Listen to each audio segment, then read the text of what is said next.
Mighty Marvel Mayhem Show with your host, Kevyn Knox.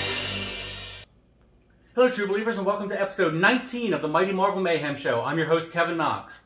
And as always, if you like what you see, click on the thumbs up. And if you're new here, click on subscribe. Okay, well, let's get going.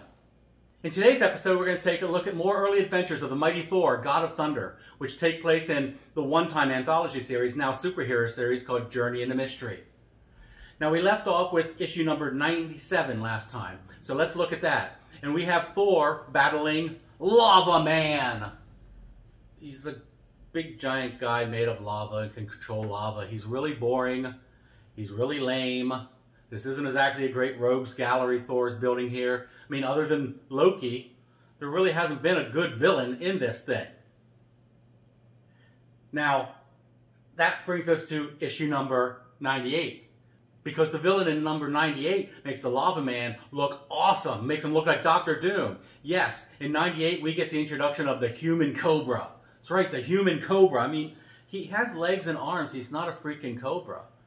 But, you know, he's the Human Cobra, and Thor battles him. Again, lame-o villain after lame-o villain.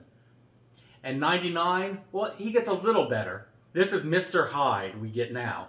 Now, Mr. Hyde, as anyone knows, the Robert Louis Stevenson story, Dr. Jekyll and Mr. Hyde, is, you know, Dr. Jekyll becomes Mr. Hyde and becomes a big monster. And that's what this guy does. This guy hates Dr. Donald Blake, the alter ego of the Mighty Thor, because of past things that happen. And now he's gotten a formula where he becomes Mr. Hyde, and he becomes super strong, and he wants to destroy Donald Blake. And he kidnaps Jane Foster, the love of Donald Blake's life. But Thor thwarts him. It takes 2 episodes because it goes from 99 to 100, but he eventually does thwart Mr. Hyde. Now, Mr. Hyde isn't quite as lame as the Human Cobra, or as Lava Man, or some of the other villains that Thor has beaten. But, you know, he's still rather lame. Now, cut to issue number 101, and we get a villain that's not really all that lame. He's kind of okay. He's Zarko, the Tomorrow Man. I mean, kind of a ridiculous, you know, name, but, you know, it's cool. He comes from the future. He's, in this issue, well, actually in this double issue, because it goes from 101 to 102, he makes Thor come to the future with him and forces Thor to be his muscle as he takes over the entire Earth. Now, Thor, of course, has other plans, and he's going to stop this and all this stuff. And he comes back, and, you know, he stopped it all because he's Thor. Now, watching this whole time is Loki, of course, because he's Loki. He's the god of mischief, and he wants to destroy Thor. And he has a new idea of how to destroy Thor. And that comes with issue number 103. Now, issue 103, we get the introduction of 2 more villains, but these are far from lame villains. These are actually pretty spectacular villains. First, we meet the Enchantress. Now, she's an Asgardian as well, and she has an ability to make everyone desire her and love her and all that good stuff. So Loki sends her down to Earth to stop Donald Blake, because Loki knows Donald Blake is Thor, and destroy Thor in the meantime. And she goes down with her wiles and tries to get Thor to, you know the drill, you know, feminine wiles, the Enchantress, all that stuff. But Thor's not budging. No, Thor ain't budging. I mean, he ain't no normal man. He's the god of thunder. Plus, he's also desperately, deeply, madly, truly in love with Jane Foster. So the Enchantress's wiles don't work on him.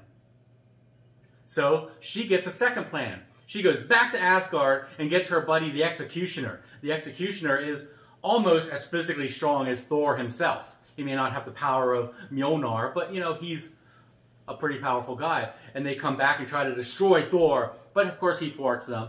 But now, the Enchantress and the Executioner will become very integral parts of the Thor lore. And they're also become an important cog in Baron Zemo's Masters of Evil, who fight the Avengers over and over again. So they will be back, and much better than the Human Cobra. Much better. The Enchantress will become one of the greatest characters in Marvel history. She really will be. Now, we cut to issue number 104. And in number 104, we get to see Loki whispering in the ear of Odin and saying, "Look down there, Thor needs you. You should go to him. He's sad because, you know, he's pining over Jane Foster, and Odin says he can't be with her because he's not allowed to marry a mortal woman. So Loki's like, psst, psst, psst, psst, go down there, go down there. So Odin goes down and then tosses the keys to the kingdom to Loki, said, you're in charge till I get back. Did I miss something? He says, Loki, you're in charge of the entire kingdom till I get back? This is a guy who he's banished, he's locked up, he's chained to rocks, he's put in hell. I mean, and he just throws him the keys and says, okay, it's all yours, buddy, I'm going down to Earth. Is Odin a freaking idiot? Well, Odin goes down to Earth, and immediately Loki takes over Asgard. He's sitting in his throne. He releases demons and monsters and giants and all this stuff and sends them down to destroy Odin and Thor so he can have Asgard all to himself. You know, at this point, Odin doesn't deserve to be king of Asgard anyway after this move. But anyway, Odin and Thor, along with Baldur the Brave, another Asgardian warrior, do stop these things and come back and stop Loki from taking over Asgard and then banish him to some hell or something again. I mean, seriously, why do you listen to this guy? I know he's a little manipulative and all, but you're Odin. You're the king of gods. You're the All-Father. You're the freaking All-Father. Come on. Anyway, I've ranted long enough about Odin's stupidity. Now, I want to talk about two other things before we go today.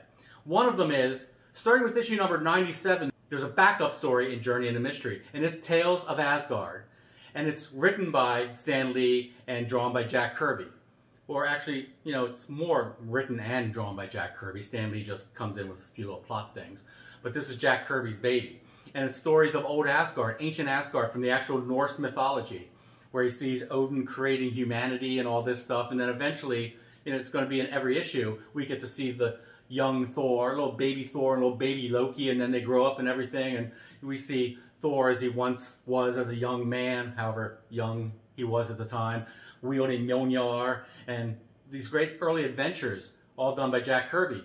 And the thing is, in the main story with Thor, you get him battling people like Lava Man and the Human Cobra, and just typical superhero stories. The same with him in the Avengers. But eventually, the story writing from Tales of Asgard will seep into the main Thor story, and it will become much more interesting, just like the Tales of Asgard are interesting.